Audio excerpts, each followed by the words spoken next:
Hey parents, I have 7 parenting tools that we can incorporate to make sure our children don't grow up to be adult petulant little children or narcissists, okay? Number 1, teach empathy. You got to teach your children that to be considerate of others, to be giving, to let them know that there's always going to be someone less fortunate than them, and that people go through situations, and that we are to have empathy. You don't have to have gone through that very incident to empathize and to feel their pain. So that's one thing, teaching empathy. Basically, teach them to care. Number 2, set healthy boundaries with your children. Let them know that the world does not revolve around them. And it's okay for us to tell them no. That's the area that I struggle with a lot of times, because growing up not having a lot, and then as I get older, I was promised myself, when I have kids, I'm gonna make sure they have. But the problem is, if you give them too much, they still become selfish and self-centered. And so, we have to set healthy boundaries. Number 3, praise your child's effort, but not their achievement.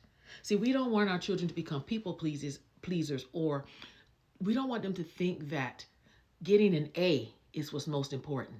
No, it's the journey to the A, or the journey to the C if you worked hard for it. I always tell my children, I say, listen, I'd rather you get a hard earned C than an easy A that you cheated on.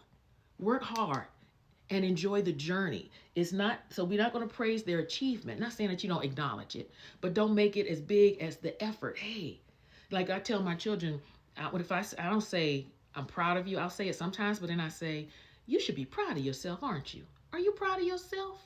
How do you feel about that? You understand? So that boosts their confidence. Number 4, we have to we have to model healthy self-worth within ourselves without being arrogant. Like, it's okay to love how you look, love that you're smart, love that you made whatever your accomplishments are. But there's a difference between being confident and being conceited, okay? And also, under modeling healthy self-worth, we also need to handle our failures with grace in front of our children. See, the problem is, that's why I have a problem with all this. When kids are on teams, everybody gets a prize. No, because everybody is not a winner. Somebody's got to win, somebody's got to lose, and our children need to learn that early in life. Number 5 is we need to help our children foster gratitude. They got to learn to be thankful for everything. You know, my mom raised us whenever we would sit down to eat, and my mom and dad, but daddy would say, after we eat, thank your mother for cooking the food. And we'd always say, thank you, mom, for the food. Or like whenever we would get new shoes or something, mommy would say, thank you, daddy, for working hard, so y'all get these shoes. Pass that along. Teach your kids to always be grateful. Always.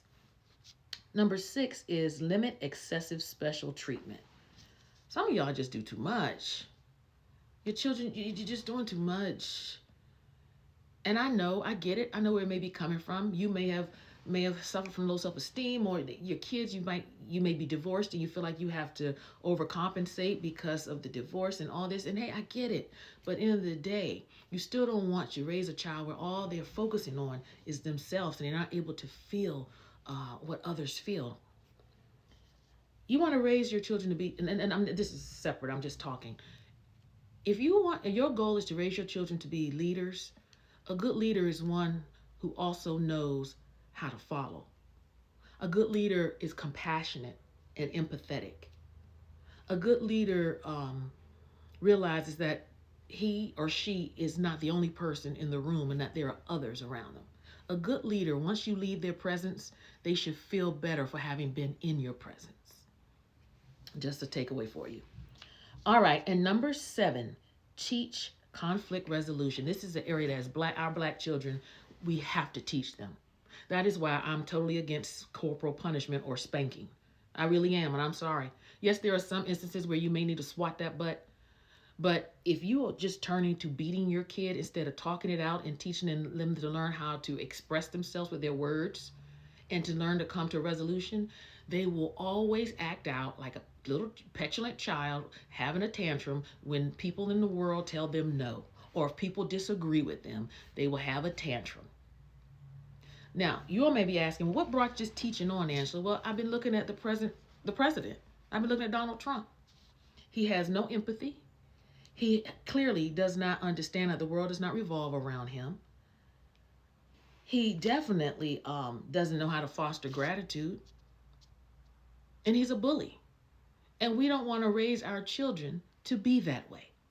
So these are just the 7 areas. Teach empathy, set healthy boundaries, praise effort, not achievement, model healthy self-worth, foster gratitude, limit excessive special treatment, and teach conflict resolution. All right, thank you all so much. If you enjoy my teachings, continue to like, share, and subscribe to my channel. And hit the notification bell so you know when I upload videos. And hey, if you really want to thank me, buy me some coffee or Venmo a sister. All right, bye.